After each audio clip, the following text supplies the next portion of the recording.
Give me a little intro there, Gomer. There's no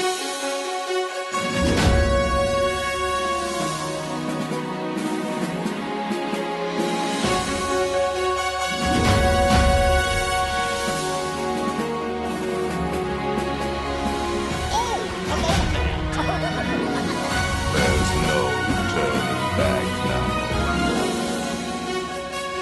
Let's put on the show. You're listening to the Station 71 podcast. My name is Mario, and this week I'm joined by my co-hosts, Beth and Brian. So this week we are going to be talking about some different demographic Disney trips, guys, girls trips, and maybe some tips for kids with different ages. This has been a topic we've had requested a few times, and unfortunately Kirsten couldn't be with us to discuss the kid portion, but we're going to try our best as 3 adults without children. But let's take a moment to look at some of the things that are happening around the Disney parks and talk about some news. First up on our list of news topics this week is that Disneyland is debuting a new annual pass, their Flex annual pass, which requires reservations to enter the park. It looks like this annual pass is being rolled out over in Disneyland specifically, but I thought this was interesting enough that we should talk about it here. And basically what's going to happen is they have a system online where you have to plan out the days that you want to be in the park, and you have 3 different types of days. There's the blackout days, which are basically blackout, you can't go. There's the blue days, which you have to set a reservation for, and then green days, which are just, you can come into the park, you don't need to set a reservation for that.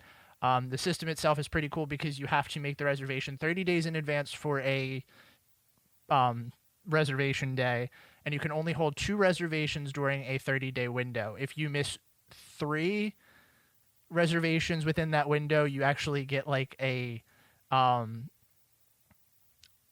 you'll be unable to make a new reservation for 30 days after the 3rd no-show. And it looks like the way that the system is working, as far as the website actually says now, they're not restricting a lot. It looks like a pretty good number of blackout days in comparison to some of the blackout days for like a Walt Disney World annual pass. But I thought this was pretty cool. It's an interesting way that they can crowd control some stuff, and I wanted to see what you guys thought about this. Yeah, it's definitely interesting. It's definitely a lot more complicated than like Disney World's lowest tier annual pass.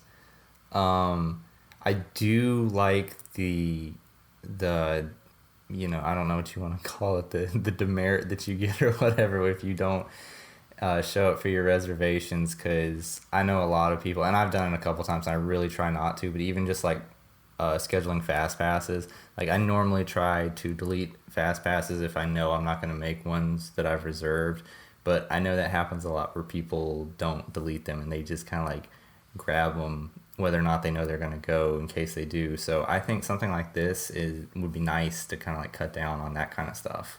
I mean, I know they do their fast passes differently, but still. Yeah, I'm just, maybe I didn't read thoroughly enough, but is this going to become their only option for an annual pass, or this is just another option? This is another option. From my understanding, I don't think we have like an exact price on it yet. Yeah, but I would imagine this is probably like their lower tier. That's what I'm interested to know, is like if the price point is low enough to where this would be, if I was a Disneyland goer, if it would be worth it to me to have to plan, I guess, that type of thing. I don't know. All right, so we do have a price point for it. Does anybody want to guess what it is? Ooh. I'm going to say for a year. What's the regular one? Let me pull that up first, and then we can talk about that. Because I don't know what the resident Walt Disney World ones are like, but it's like almost $900 for a out-of-state or platinum pass at Disney World. Yeah. It might be more than 900, but I guess I get the renewal rate, so. Their current lowest tier is $7.99. Wow, that is more than I thought it would be. Wow. That's their quote-unquote deluxe passport, and that one is That's their basically. lowest? That's their lowest one. It's almost But the that's same not- price as Disney World. That's not a residential passport or anything. That is their current lowest without Okay, considering the flex pass. I guess I'm kind of used to seeing the resident prices, so but wow, that still seems high to me. Considering they only have 2 parks, you know. Yeah. So I'm gonna guess that this flex pass, I'm gonna say $450. Beth. Oh, I guess gosh. that wasn't a good guess. I don't know what to make of that. So I'm gonna say $350. I'm It's being nice. $5.99. What? Oh wow. I was being generous. I was like, oh, he guessed too high. I'm gonna go lower. I won, but I still No. wasn't anywhere close. Oh my gosh. Jeez. Okay, this isn't a great benefit. I'm sorry, $5.99. So you're telling me that you could spend $150 more and not have to like do all this crazy scheduling nonsense and all that? 200. Okay. 200 more. Oh, I'm sorry. How much did you say that the lowest other tier one was? $7.99. Oh, okay. Yeah. I'm sorry. I thought you said. So there's a $200 difference. I wonder like what their like the difference in blackout days. Yeah, and stuff that would is. be So does a good. And the other I don't one think- have blackout days too? The the lowest flex one. So the lowest one, the deluxe one, has blackout days apply and vary by theme park. Man. But so does the including next one holidays. up. Yeah, so it looks like most of them have it except for the signature passport, which is $13.99. So $1,400 for no blackout dates? But they That's also insane. get the signature one also gets Max Pass and up to 15% off dining and up to 20% off merchandise. Yeah, But I Max mean, Pass is like $10 a day. yeah, and you get the same benefits and stuff at Disney World if you have a pass. That's insane to me. Like I know stuff is more expensive in California, but you've got half as many parks. You don't have stuff like Disney Springs and all the other stuff to do around. Like that is. I don't know, man. That just seems like not a good deal to me. And, Not at all. and especially when California is more catered towards locals, you would think that the annual passes wouldn't be that much. Yeah. Well, so the other thing is parking isn't included in their $7.99. The deluxe Oh, passport this is one. getting worse and worse. So the parking isn't included in what looks like the lowest tiers, but the signature one, the $11.49 one, which is just the one under the signature plus passport, which is the $1,400 one. Both of those include parking. I would be interested to see the calendar for the Flex Pass too. Mm-hmm. That's the other thing that I think I need to see before making a verdict. But I think the system's interesting enough. Yeah. I like the idea that like you have to pick your days that you want to go, and I think that that's a good way for them to start crowd controlling before like Galaxy's Edge and stuff opens. Yeah, I agree. I do like the system a lot. Though I do wonder, like, I know from being in Florida, I know a lot of people when they started doing the tiered system here that like snatched up the silver passes that weren't really interested in going to Disney that much beforehand, but they were really cheap, and people would say, well, that's okay. If there's a big blockout date, I just won't go then. It was cheap enough that more people were doing it that probably weren't going to go to Disney in the first place. I'm wondering if this has kind of the same effect. Like, yeah, it has theoretically, it would be really good at doing crowd control, but I'm wondering if a bunch of people are going to snatch these up because it's like less than the other ones, and it just lead to more people. Yeah. But I guess it's not that Yeah, much less, so maybe it's not a big deal. That's just blowing my mind. Like the Flex one doesn't include. The lowest one doesn't include Max Pass either, right? It doesn't look like the Flex or the lowest tier ones include Max Pass. I think the only one that does is the highest tier one. I cannot under $1,400. Jeez, yeah, that's like. By the way, I know I was just gonna say I just looked up the. This is an unofficial site, so take it with a grain of salt. But I looked up the resident pricing, and this one has blackout dates but allows up to 170 days in the parks and costs $3.99. Yeah, I was just looking at that too. I wonder if they're gonna do like the Flex Pass with a local discount kind of thing. Like, I don't know. But then I it would be wonder less where- than their regular one. It would have to be less than their regular one for it to make sense. There would probably have to be somewhere around like $250 for it to make sense, and even then, that almost feels like they're losing money at that rate. But I wonder what the blackout dates and like the reservation dates are for. See, here's the thing that I just thought about. It's like I was thinking in my mind, if they adopted this system at Disney World, like at what point would it become beneficial for me? And I don't think it would at all, because the blackout dates are going to be the most busy dates, more than likely, but specifically like 3-day weekends and stuff, which are dates that I often will take like a long weekend and just go down. And so it would completely defeat the purpose for me personally. I have to cut you off here really quick because I just found on Disneyland's website the blackout days for their basic pass. And are you guys ready for this? Because you can't go any weekends, including Friday. Okay, that's it. It's already Yeah. done. Like they blocked out every single weekend. Every No. single weekend except There's- for... In the summer, you can't go during the weekend. No. May, it has the calendar for the Southern California Select Annual Pass, their lowest tier. It has May, June, July, August. Well, hold on. I'll back that up. June, July, and August, you can't go at all. The entire month is blacked out. May, it's Friday, Saturday, Sundays are all blacked out, and then the 27th is blocked out, which is a Monday.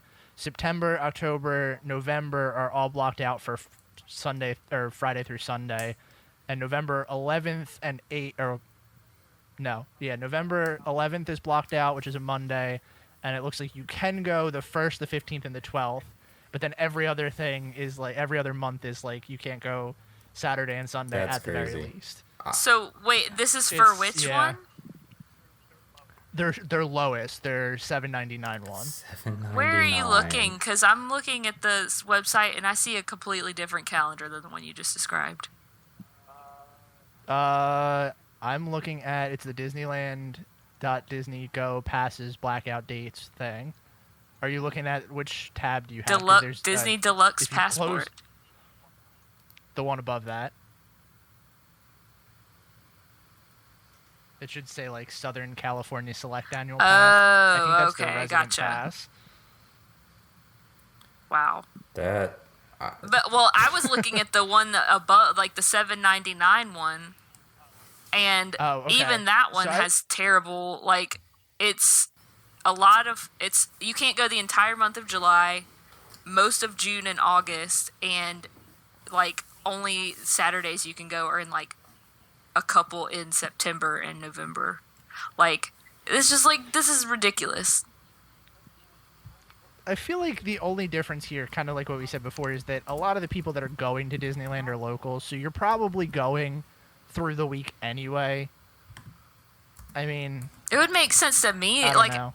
If I'm imagining, if I was a local, I would probably go, like if I had an annual pass, I would go a random weekday here and there to have like dinner or something. But it would be a weekend that I would probably spend the most time, because most people probably have a 9 to 5, and that's when they would be able to spend the most time. So I guess that's why they are enforcing this, but it's just like, I don't know. I'm looking at this, comparing it to the Silver Pass for Disney World. I mean, it's similar. Like June, July, and the first 2 weeks of August are completely blocked out. The end of December is completely blocked out. Like April 5th through 17th is blocked out. And then I didn't realize this, every Saturday is blocked out for Silver Passes too. So it was more restrictive than I thought. But I also think a Silver Pass is a lot cheaper than the one at Disneyland, and you're also getting more. So I don't know, man. That's pretty crazy to me. I feel like it's probably also because we're closer to Disney World. Like, I'm sure that there are locals that can justify that cost because they go so much, or they just. Well, I I'm don't sure, know. and like Brian said, everything is more expensive in California. It's like the most expensive place to live in the country. But like, there's 2 parks, and as someone who has been there, I think that I could pretty much, I pretty much did all of the big things I wanted in a single day. I think if you gave me like a week there, I could do absolutely everything I ever wanted to do there and be done. So that's what doesn't make sense to me, because before I went on my trip to Disneyland, I looked up the size difference, and both of the parks combined in California are half the size of Epcot. That's crazy. That just to give you some perspective, like, wow. Wow. Speaking of sizes, this is totally irrelevant, but last night we had dinner at an Applebee's nearby, and they do like trivia at random nights of the week. And one of the trivia questions was, which is larger, Walt Disney World or the island of Manhattan? It's Disney World, Okay. right? Okay. I mean, it is, but like, there's really like no size comparison there. Anyway, let's talk about the next news topic. We've got the Epcot Space Restaurant that we heard about at D23 is set to open later this year. Disney didn't announce an exact date, but simply stated that they will be able, or guests will be able to experience the out of this world dining experience later in 2019. And I will believe that when I see Right. it. They've been missing some dates lately. I mean, I like the I concept don't art. know. It looks like it'll be pretty cool. So whenever it does get around to being made, hopefully it'll be good. Yeah, I'm excited about this. Yeah. I think it's nice to have something that's like not an IP. Yeah. At the same time, though, still, it's like I never consider eating in Future World. Maybe you will now. Maybe that's the Maybe. point. I would be interested to see the menu on this restaurant, because if it's like, if they're gonna compete with World Showcase, they have to make it interesting, and they have to do something here that's gonna make me want to eat at this restaurant, whether it's like some kind of entertainment or, you know, they have to put something here for me to want to go, because there's so many other good food options. I like hear Brian you, said. but at the same time, every time I walk past Electric Umbrella, it's slam packed. So I don't think they have to try that hard. I think it's because I it's the guess, first restaurant but- people come across. Don't you? That's true. Well, that's It's true. like, oh, God, the kids are hungry. Let's stop into this restaurant and get them something. There's obviously some outside factor causing this, because it's definitely not the food or the atmosphere or, yeah. Well, it benefits from being right in the center of Future World. Like, you walk right by it to get to anywhere in Epcot, and that's probably a huge plus. And I feel like it probably also caters to like the kids that only want to eat chicken tenders or a burger. Like, that's definitely a demographic for Disney World. I'm just saying, if you go to Disney World and your kid won't eat anything but chicken tenders and hamburgers, that's good. Like, that is indicative of how the rest of their life is going to be. You gotta shut that down early. Yeah, you gotta expose them to things early, or they are gonna live their whole life eating chicken tenders and hamburgers. Not that there's anything wrong with eating those things. Just think outside the box sometimes.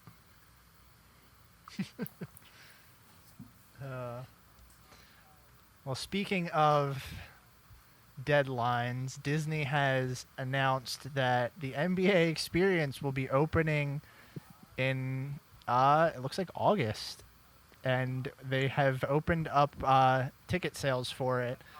Tickets are going to be $35 plus tax for adults and $29 for children ages 3 to 9. You can purchase your tickets on Disney's website under NBA Experience. Tickets are valid through December 31st, 2020, and provides you admission to NBA's experience. Re-entry is not permitted. So I don't know. Have we discussed any of the stuff that they're putting in here? Because I think maybe we briefly I don't touched on think this when they This is the announced first it. I've seen of what's actually going in it. Yeah, we definitely haven't gone into much detail, but I just want to say that I can't think of anything that I would be less excited about coming to Disney World than this restaurant thing. But I don't care for basketball, and I think that my excitement of this is definitely like it indicates that I am not the target audience for this by any means. It's I don't know. I wish Disney Quest worked out. That's all I'm gonna say. I'm kind of in the same boat. Like, I'm not a big.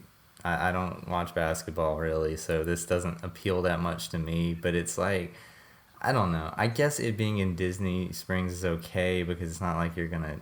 Like, nobody's going to say, hey, let's skip a park day so we can go do the NBA experience.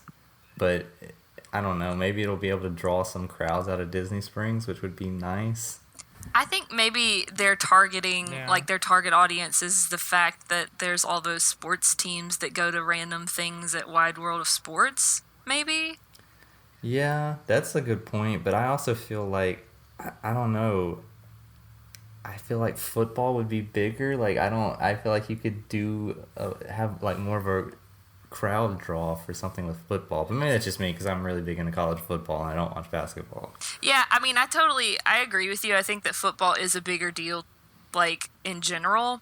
But also, how would you do that inside, really? Well, I've been to the College Football Hall of Fame in Atlanta, and it's actually pretty cool. They have like a thing where, you can set up and do like passing routes, you can like kick field goals and that kind of stuff. So there is some stuff. But yeah, I mean, there's probably more stuff that they could set up to do for basketball. Well, we have a rundown of some of the activities. They're very brief if we want to go through them. Looks like, according to Blog Mickey, the rundown is as follows. Dunk, challenge your skills above the rim, step up and demonstrate the dunking skills you've only dreamed of until now, and bring your game face for a photo op that's sure to impress. Shoot, beat the clock, and bring home the win. Live out your basketball dreams in this innovative experience. Step on the court, where you'll be guided through a sequence of shots with a virtual crowd cheering you on. Feel the thrill of making the game-winning basket. This literally feels like they're just pulling points out of basketball and saying, let's make a game around that.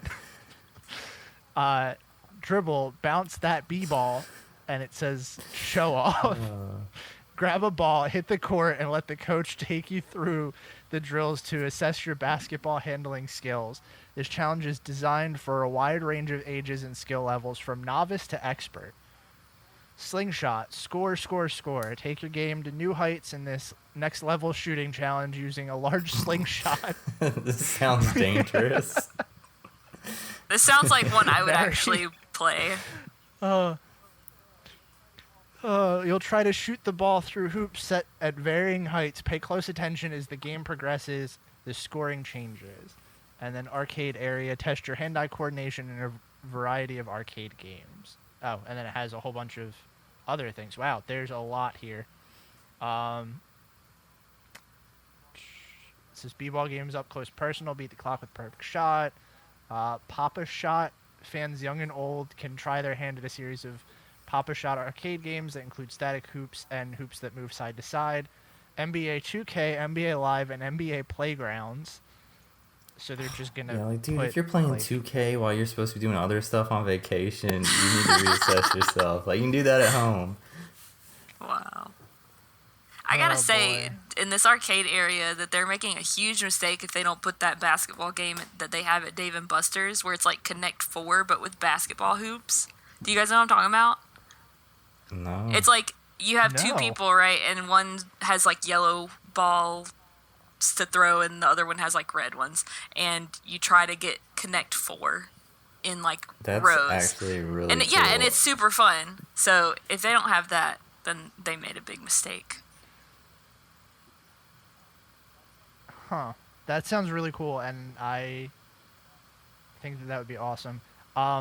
going through the rest of these, like I'm not going to read all of them because I just realized that there's a there lot in is here. a surprising amount. Well, I thought it like stopped right at the ad break here, but it keeps going. I'm going to say that this, if you're an NBA fan, this is probably like very specifically targeted at you. I feel like this isn't targeted just like at any sports fan.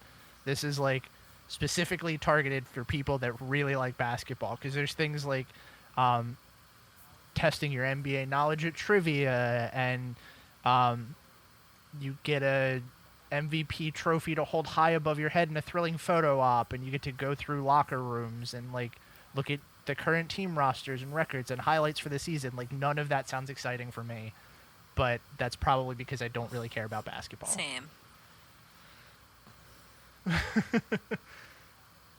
Someone out there is really I'm excited excited for for this, and I'm them very too. happy for you. And then last up on our news topic is that the 2019 Eat to the Beat concert series lineup has been revealed. Going through these, looks like we're gonna have a lot of people returning. Should I go through all of these or just go through the new ones? The new ones are the big ones. I mean, there's definitely some. I'll go through the new ones, and if there's any ones that you guys are excited for, feel free to throw them out there. It looks like new this year we're having Sawyer Brown, Grace Kelly, Zach Williams, Lauren Daigle, Jamie Allen, scrolling down, Boyce Avenue, Southern Avenue, and Chris Allen and D. Capella. Yeah. I'm a fan of Boyce Avenue, so that's a cool one for me. There's a lot of, I know you were saying the other one you're excited for. There's a lot of like YouTube-y. Yeah, I was gonna say with like here. Postmodern Jukebox and Boyce Avenue being there, like they kind of are the similar thing where they do covers and they bring in a guest to sing with them. Obviously in very, very different styles of music to accomplish that, but yeah, I guess they're trying to touch on some of that YouTube fame. And as always, Hanson. Would it really be Eat to the Beat without Hanson? I want to look up their tour schedule. Is this like the This is only the thing they have live images? Man. I mean, you know what? No, they're actually Really? still Good for touring. them. Wow. Well, I mean, it's got to be pretty easy, though, right? You just go to each venue, you play one song, and you leave and go to the next one, right? I mean, that's all people want to hear, right? Do you think they save it to the end, or do they open with Oh, it? no, they have to save it to the end or everyone would leave. Right? Yeah, okay. Yeah, you open with Bop, and people are... They're like, all right, people are well, I calling got what I it. came for. I can go home now. They do have Each of the Beat listed as 3 separate days on their tour schedule, though. Oh, man. But yeah, I mean, other than that, I mean, Plain White Tees are coming back again. Blue October's coming back again. Sugar Ray's coming back. So I mean, like, there's decent bands here, and I'm hoping that some of the other concert series kind of grow and get more big name artists. I'm using that term very loosely, but a more well-known artist to come to some of the other ones too. I almost wonder if Each of the Beat isn't getting better or we're just getting older. That's a very depressing way to look at it, but you might be right. Because it's like, even the ones that I'm excited about are in no way like A-list, bands or artists right now. So Yeah, I mean, you're not wrong.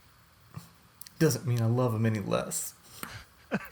Yeah, I kind of see several of these artists as like, if I was walking past the little pavilion and they were on, I would stop and be like, oh, okay, cool. But none of these I would actually like wait in line and go like sit down and be there for the whole thing. mark my words, there will come a day where someone on here is going to be that for at least one of us. That'll be an interesting day. Oh boy. So you guys ready to dive into this week's show topic? Yeah. So this one was recommended to us kind of by two separate people. First one was the listener Allison that she had sent us an email and said, I really appreciate the more adult-centered podcast, though I think it would be super fun and helpful if you did a series of episodes featuring parents of different aged kids discussing their best tips and tricks. I never went with a baby, but hearing about Kirsten's experience is really exciting. Sorry to disappoint about that because Kirsten could not be here because we are recording at a very weird time this week. Also, I don't know anyone with kids that goes to Disney World besides like my family.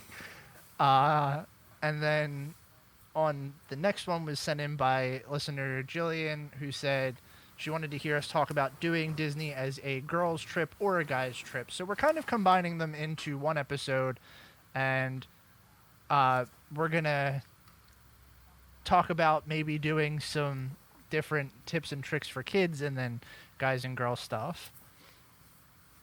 So let's first do the one that we don't really have too much experience with and talk about some kids of different ages. Yeah. How do we want to do this?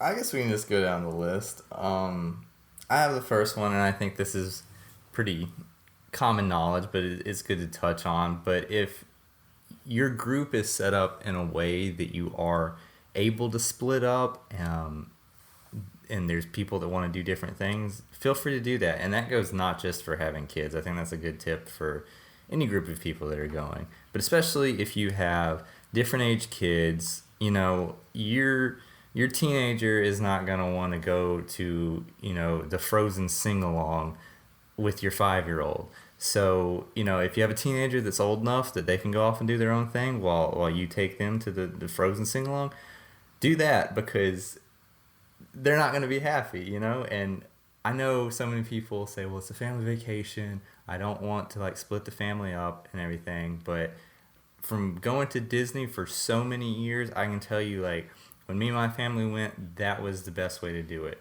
I was the younger sibling, and when I was younger, there were rides like Tower of Terror that I was too afraid to go on or wasn't tall enough to go on for a certain amount of time.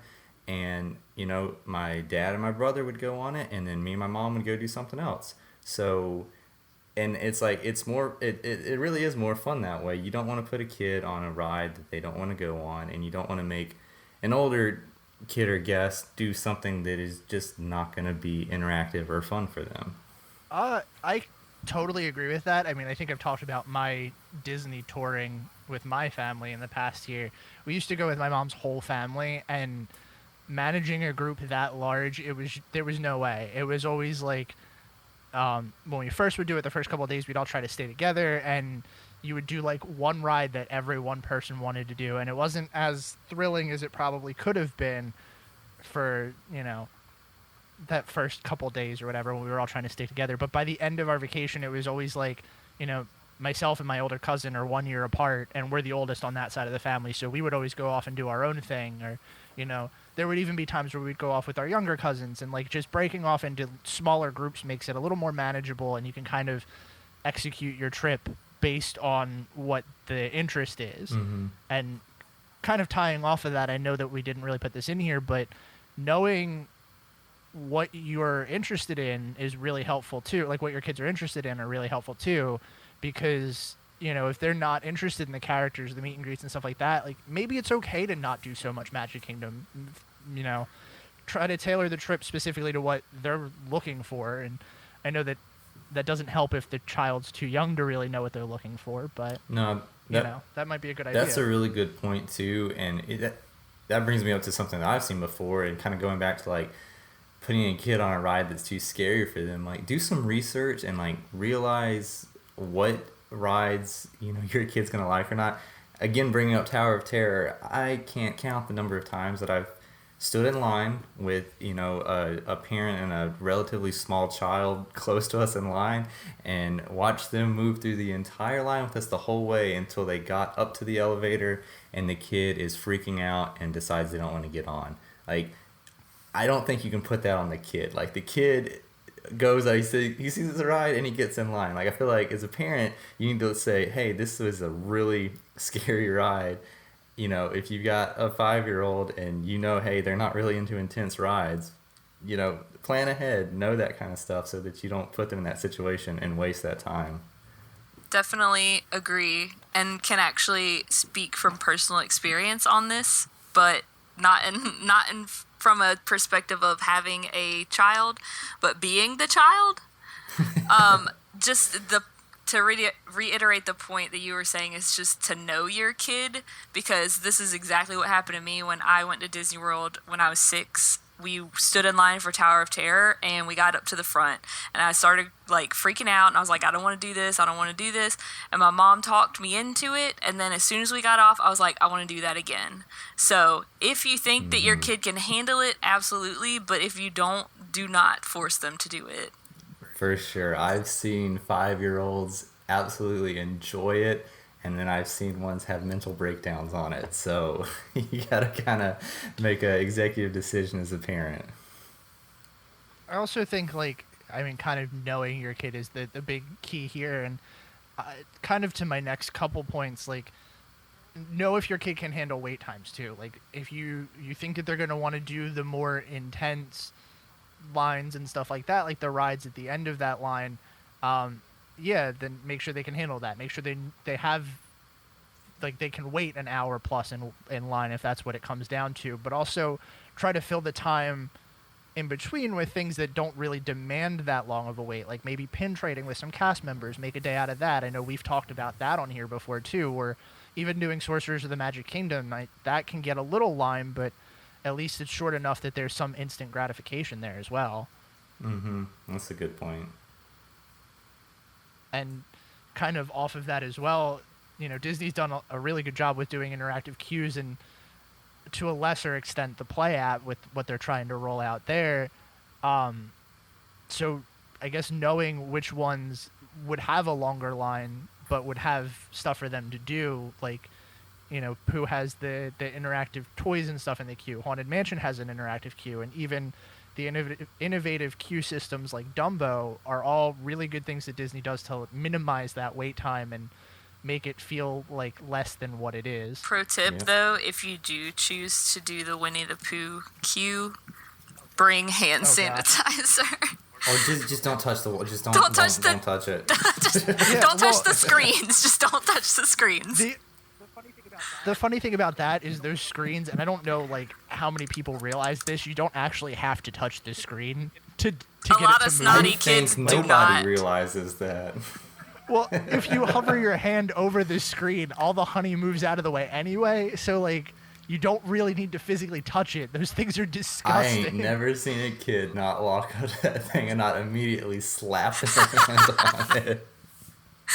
Oh my gosh. I've literally gotten nauseous looking at those before. Or pro tip, if you have to touch it, touch really high up. Yeah, so the little kids haven't put their hands exactly. on it. Yeah, I can't think of any other tips for kids. I know one thing that I've heard a lot is if you're driving and you want to get more affordable souvenirs, the outlets are usually a really good place to check for those, but I've never actually been there, so I don't know how that works. I haven't been to any of them, but yeah, there are a ton right around Disney property. Yeah, I have been to the Character Warehouse. I think it's in one of the premium outlet mall thingies, and I got some pretty awesome deals there. It's stuff that they had in excess from a previous event a lot of times, but sometimes they just have stuff that I guess didn't really sell well, or they just over ordered, and it's legit Disney merchandise that you would see in the parks a lot of times for significantly cheaper. Yeah. There's one that we passed like depending on which way we go, but a lot of times we pass it, and I swear it is in a strip mall, and all it says is Disney Store, and I swear to you the sign is in Comic Sans. Oh my gosh. And every time I pass it, I was just like, they just aren't trying, are they? Yeah. I would say a word of advice, though, at the not Disney associated, like unofficial Disney merchandise stores, is that there is a lot of counterfeit stuff. Like pins, for example, you'll find like it looks like a normal Disney trading pin, and it's $4, and you're like, wow, what a great deal. And then you get it and you take it home and you look at and on the back, and China is misspelled. And this is speaking from personal experience as well, so just be aware of that.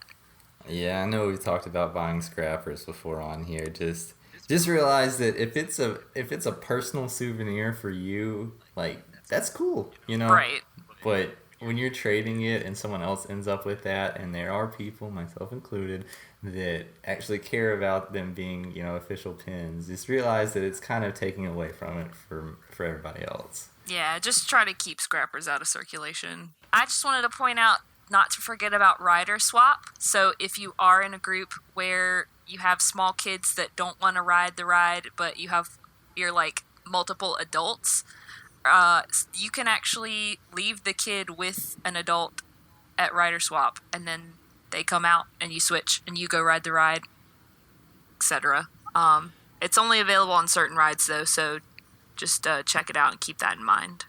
And before we break off of this topic, one thing I was thinking of while Beth said that is, don't be afraid to take breaks. Like, don't underestimate the idea of maybe going back to the resort or doing a pool day or stuff like that. I mean, I know everyone's tempted to cram everything they can into their Disney trip, but like we said before, trying to push that time frame to do everything you can and maximize that time is one surefire way to not get the most out of your Disney trip. Yeah, it's funny. I always see it's like a line graph with two lines crossing each other. Like in the mornings, the parents are always super tired and the kids are like running around super excited, and then they slowly, and about 1 o'clock, 2 o'clock, it crosses over, and now it's like the kids are starting to get tired, but the parents are awake now, and then that's when the kids start getting grumpy and stuff, and it leads to issues. So yeah, Right around lunchtime. yeah, so feel free to take breaks. For sure. So I guess moving off of that, we could start talking about a guys' girls' day in the park. So like a girls' trip or a bachelorette party, or maybe even a bachelor party for the guys, if that's how you want to spend your day. Yeah. I want to say before we get started on this, this might be a little bit stereotypical, because I feel like we're going to put stuff that easily, like, guys and girls would like to do. But, you know, it might be kind of stereotypical to consider it like a girls or a guy thing to do. Yeah, Yeah, definitely. For sure.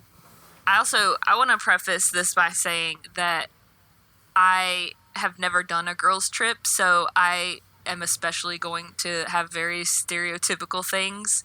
I also don't have a whole lot of girl friends. Most of my friends are guys, so this was a difficult thing for me to think of, but I think I got some pretty good options on here. So I guess if we're ready to dive into that. Yeah, sure. Do you want to go Sure. first then? So my first thing that I thought of when I thought of a girls' trip bachelorette party was spa days. So a lot of the different resorts at Disney World have different spas. There's Senses Spa at the Grand Floridian and at Saratoga Springs, La Vida Health Club at Coronado Springs, Mandara Spa, if I'm saying that right, at the Dolphin, Shipshape at Yacht Club, Sturdy Branches at Wilderness Lodge, and Zahanati Massage at Animal Kingdom Lodge. And all these spas kind of offer similar services. They are going to vary a little bit, so if you want a specific service, definitely check out their, menu, for lack of a better word, before you head out. But they offer massages, facials, manicures, pedicures at those resorts, and maybe some others. I'm not super sure. You'd have to double check. You can actually get an in-room massage as well, so that would be pretty cool. And you can also get enhancements to your spa services like sugar scrubs and aromatherapy added in. So, to me, nothing says being girly like having a spa day. Also, I thought a cool thing to do would be tea time. Going to have tea and little pastries and sandwiches and stuff. They offer it at the Grand Floridian Cafe in the Garden View Tea Room. It is going to be 7 days a week between 12 and 4. You can make reservations. The price point was kind of interesting to me. This one starts at $35 and can actually go up to $175. And the one, yeah, the 175 one includes like champagne and caviar and stuff. So if you really want to be fancy, there's your option. But this one I didn't even know about until I started researching, which is pretty cool, that they have a Rose and Crown tea experience at the UK Pavilion. I didn't know that. Yeah. I did actually know that. Wow. Yeah, and I love tea. I'm a big tea drinker, so this is exciting to me. That one, unfortunately, is going to be at 9:45 in the morning, which is usually way too early for me to be at the parks, but I know most people are not like me and sleep until 11 o'clock when they're at Disney World. But, yeah, so that one is $35 as well, and these different experiences are going to come with different things, like I said, especially the one at the Grand Floridian, but typically it's going to be tea tastings and like scones, pastries, and little like finger sandwiches.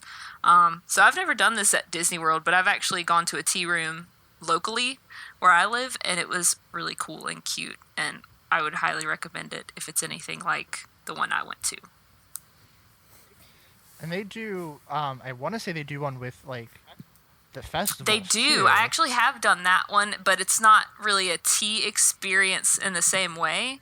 Well, they have a paid one and a free one. So I haven't done the Royal Tea Experience, I think is what it's called. That's during, I think it's during Flower and Garden. They might, and maybe during Food and Wine as well. But I've done the one that's free, and you basically just have to go up to the Twinings booth shop and sign up for it in advance, which I would do it first thing because apparently it fills up really fast. So this was a trip that I just happened to be by myself, and I like for the in the park for the day. And I was like, oh, I'm gonna do that thing that I never do, and they take you around the little tea garden behind the shop and tell you about the history of tea and like the different types of tea, black and green and white and whatever. And I thought it was really cool. And you do get to taste a couple of teas at the end, and you get a couple of little tea bags as like a Cersei souvenir. Neat. Yeah. Nice. So another thing I thought would be good is, of course, shopping. I know that's very stereotypical as well, but stereotypes exist for a reason. Women like to shop. Obviously, to me, the biggest option would be Disney Springs because there's so many stores. There's so many cute stores, especially my favorite is Cherry Tree Lane in the Co-op because it has all those beautiful like 50s style Dapper Day Disney dresses, and they're super cute. There's also like the home section in the Co-op as well, which is really nice. And then there's Sugar Boo & Co. I don't even know what it's called. You guys know that, like, it looks like a train station kind of thingy? Like the brick breezeway thing? I kind of know what you're talking about, yeah. But I don't know what But it's yeah, called. there's a store called Sugar Boo & Co. And it's like, it's kind of expensive, so I don't really shop there, but I definitely like to go and look around because it has a bunch of different things like decorative items for your house and different types of, like, cosmetic products and stuff. And there's also a Lily Pulitzer store. It's like right across from it as well. So yeah. You could also, not to jump on your thing, but if you're in the Co-op, there's that like candle and essential oils thing where you can make your own candle. That's true. Too. That's a good one. I didn't even think about that. Also at Disney Springs, brunch because that's a thing that us girls like as well. I've heard that the brunch at Wine Bar George is really good and that they have Dole Whip mimosas. So I want to check that out. Wait, what? Yes. Essentially, I'm assuming it's just a mimosa with pineapple juice instead of orange juice. But Makes a lot of sense. calling it a Dole Whip mimosa sounds a lot cooler, in my opinion. Yeah. But yeah, I've heard that brunch is really good, and I'm sure there are other brunches in Disney Springs, but that's the one that I've heard the most about. And then my other thing, I didn't know a whole lot about this as well, but now I'm like super intrigued by it. At the Tri-Circle D Ranch at Fort Wilderness, you can take a little tour through the stables and see the different horses that you see at, like, the one that carries the Headless Horseman at Not So Scary, and the ones that, like, pull the carriages and stuff like that. And you can actually see the blacksmith making horseshoes, and this was the thing that kind of intrigued me the most. On the official site, it says, discover the Dragon Calliope, the horse-drawn musical instrument that Walt Disney purchased for the Mickey Mouse Club Circus Parade at Disneyland Park in the 1950s. And I don't think that's really a girl thing specifically, but horseback riding was the reason that I thought of this whole Tri-Circle D Ranch thing, which, side note, is $55 for a 45-minute ride. But after I was looking into it, I became immediately more interested in that other part. So I think that would be cool for any Disney fan, not just a girl. Yeah, I mean, obviously going to Fort Wilderness for so long and so many times, like, I'm familiar with it. It is very cool. Like, the blacksmith is out there a lot, and a lot of times, like, they'll talk to you and, like, explain what they're doing and why they do it and, like, the whole process and everything. So it's very, very cool. It's interactive, and it really is a lot of fun. Did you see the instrument? I did not see the instrument. That is actually the first I've heard of this. Huh. Yeah, I'm, like, really intrigued by that now.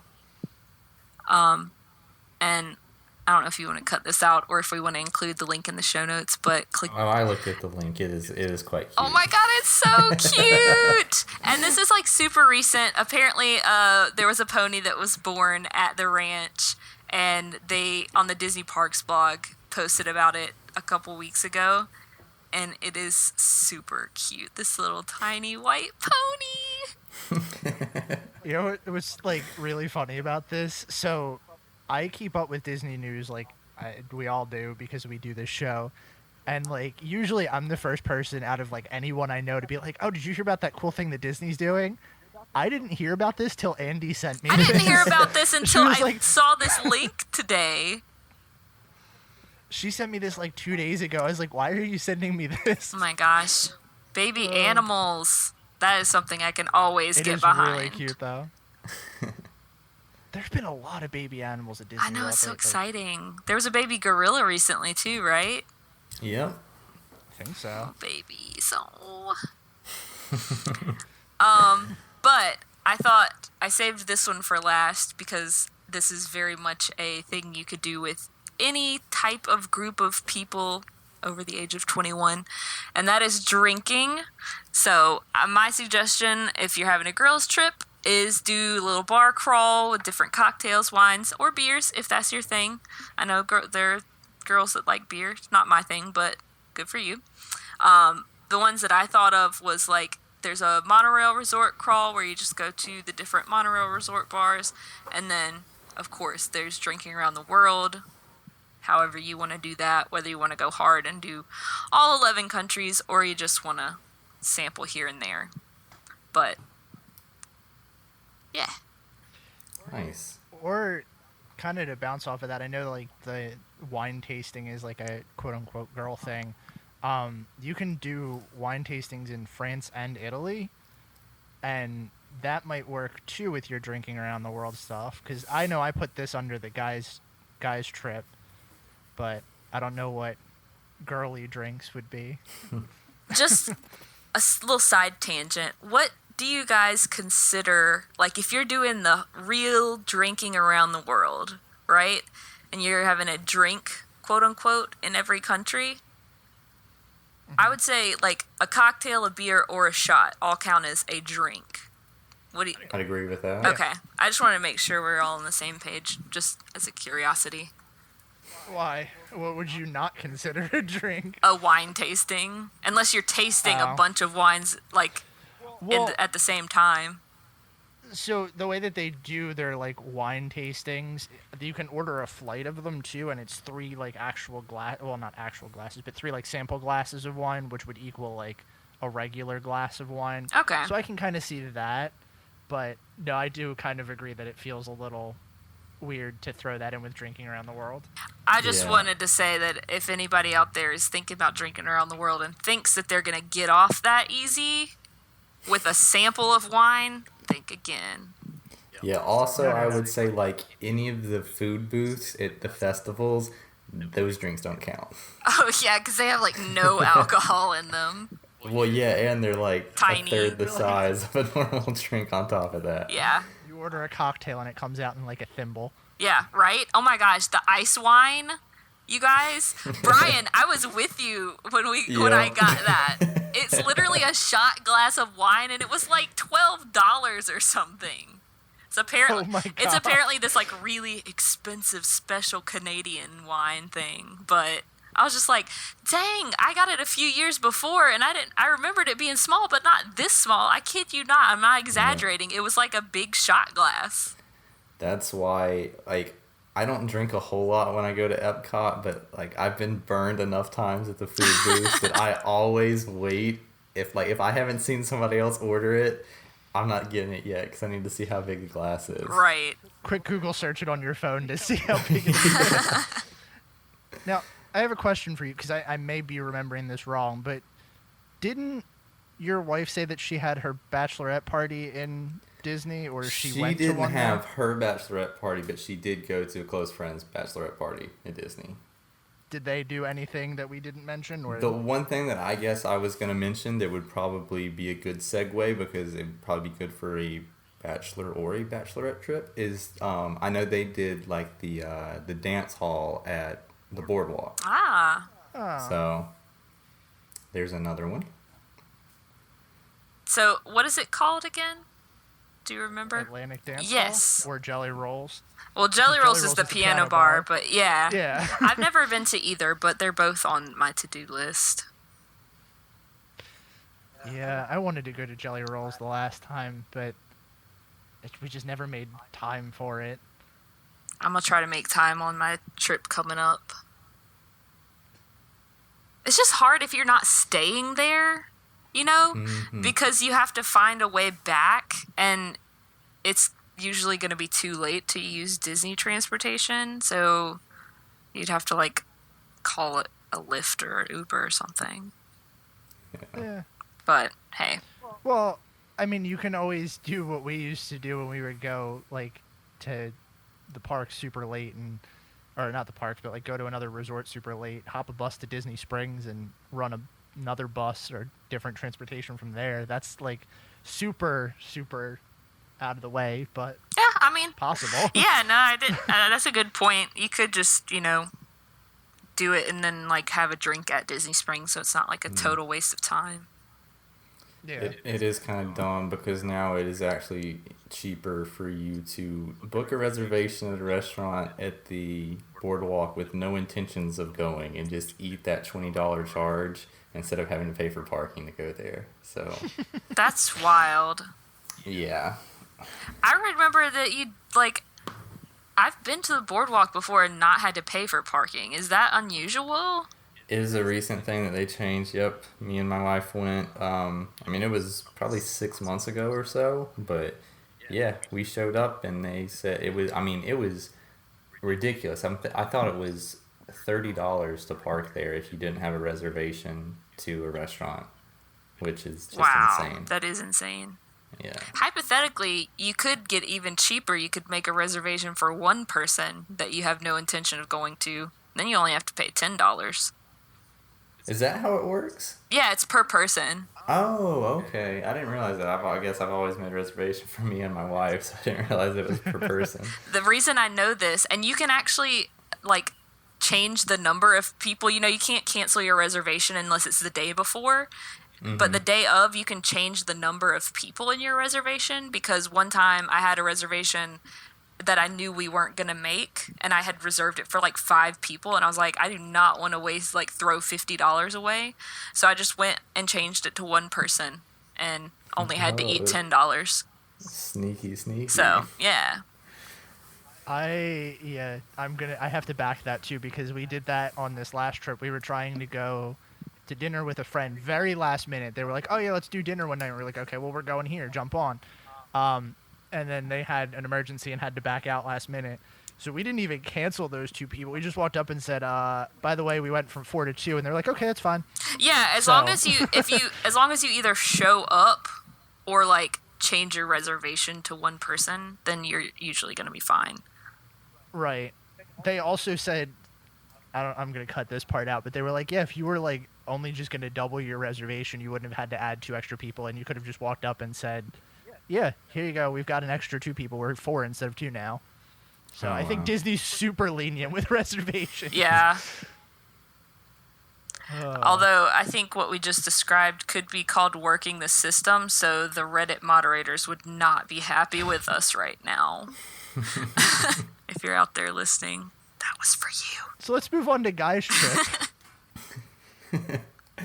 So this is weird because this is the first thing that popped into my head, and I don't golf, but Disney has 3 18-hole golf courses and another 9-hole golf course on Disney property, and these are the Disney's Palm Golf Course, Magnolia Golf Course, Lake Buena Vista Golf Course, and then the smaller 9-hole course is called Disney's Oak Trail Golf Course. And one thing, as I was reading into this, I kind of learned a lot. Obviously, I haven't looked into this too much because I don't golf. But all the courses are designed and they're operated by the Arnold Palmer Golf Management Company. So apparently pretty well-renowned golf courses. And, you know, they're right there on Disney property, really short drive. I don't even know which one it is, but I always see the one that's right across from, like, the Polynesian if I, like, leave from there. But the 18-hole courses you can go to, and they are between $59 and $129 per day per guest. And that's if you're a day guest. You can get discounts for different Disney memberships, like pass holders. This vacation club obviously get a pretty good discount and everything too. I have a question. I don't know if you'll know because, like you said, you don't golf, but is that price normal-ish, or is it like crazy? Is it Disney prices, or is it like regular golf prices? I couldn't even begin to tell you. That's not a bad price. Do you golf, Mario? I don't, but my dad does.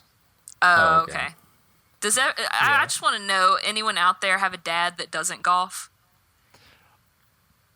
No?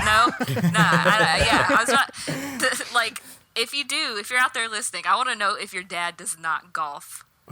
That's a dad thing. But the smaller course, the 9-hole golf course, is open to youth golfers too, which is pretty cool. So if you got a kid and you want to go out and show them the ropes, then you can take them there. And obviously it's a little bit shorter and a little bit easier course. The other cool thing that they do at the Oak Trail Golf Course, which I didn't even know was a thing, is called foot golf.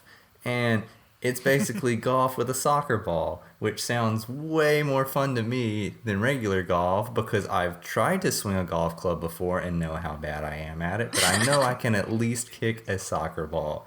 So maybe next time I'll actually look into doing this. Side note, Top Golf, not on Disney property.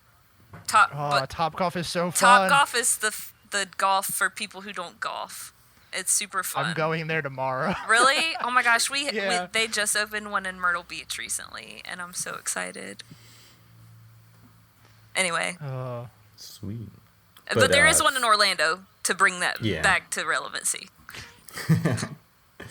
But the other fun fact that I came across while doing this research is that the Lake Buena Vista Golf Course is actually a certified cooperative wildlife sanctuary.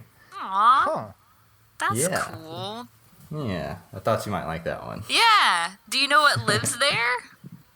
What? No, I do not. Oh, we need to find out Like, what I lives don't know there. what it's actually certified for, but it's, I thought that was pretty neat. Yeah, that is really cool. Brain-eating amoeba. Oh, gosh. Yes, that precious species we must preserve. Oh, man. So my next one is another pretty obvious one, but the ESPN Club at the Boardwalk is a good place to go if, you and some friends want to go watch a game, eat some food. I haven't been here in a while, but the last time I went, I remember like the food is actually pretty decent, and obviously, you've got the whole sports bar atmosphere, and sometimes just watching a big game is a lot more fun when you're doing it with a lot of other people that are really into it. So this is another cool one to do with the guys. Also, ESPN Club has TVs in the bathroom. I literally went there to use the bathroom once and was really stoked on that. I think all restaurants should have TVs in the bathroom. I like that. Even ones that don't have TVs in the restaurant. Yeah. The next one that I have is the fishing excursions that are available around Disney. Disney has a number of different fishing excursions that you can go, and there's a ton of different marinas around Disney that you can actually take these out of. So chances are you're staying either at a resort that has one or you're really close to one. But you can rent pontoon boats, or they also have like the tournament style bass boats if you want to get a little more extreme into it. And you can do these with, I think it was up to 8 people, I think, if you rent a pontoon boat to go out. So that's cool. They include everything if you get these packages, give you rod, reel, bait, tackle, and they even include drinks on them. So that's pretty neat. And places you can go out of are Fort Wilderness, Caribbean Beach, the Contemporary, the Grand Floridian, Old Key West, Polynesian, Port Orleans Riverside, the Wilderness Lodge, and the Yacht Club. And these excursions range in price from $170, which I believe was like for one person on a pontoon boat for 2 hours, and they'll go all the way up to $455 if you have a larger group and everything. So they really aren't that bad if you do this with a group of people and you're into fishing and stuff, because I think the $455 one was for it was either 4 or 6 hours, so it's a pretty decent amount of time to be out there. Now, But, I would assume it's catch and release, right? I am almost positive that it is. I don't think they do any obviously taxidermy stuff, and I don't think you would want to take one of these fish home that you caught on a vacation. So I think it's only catch and release. That makes sense. I know the dock fishing is all catch and release, so I would assume this is too. Yeah. But kind of on that same note, if you're not into fishing, you can also just do boat rentals around property and take those out.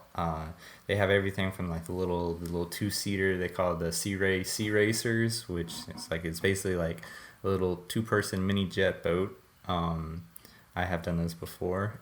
You can rent a pontoon boat, or you can rent a inshore offshore type boat, and the prices are kind of steep. I will say it's $32 to $45 per half hour. So I would say if you're going to take a pontoon boat out or something, you'd probably want to do it for a longer amount of time to kind of get your money's worth and stuff for it to go explore. But I remember as a kid, we did the Sea Racers, and that was fun because you can have a lot of fun with those just for the half hour, and it's only $32.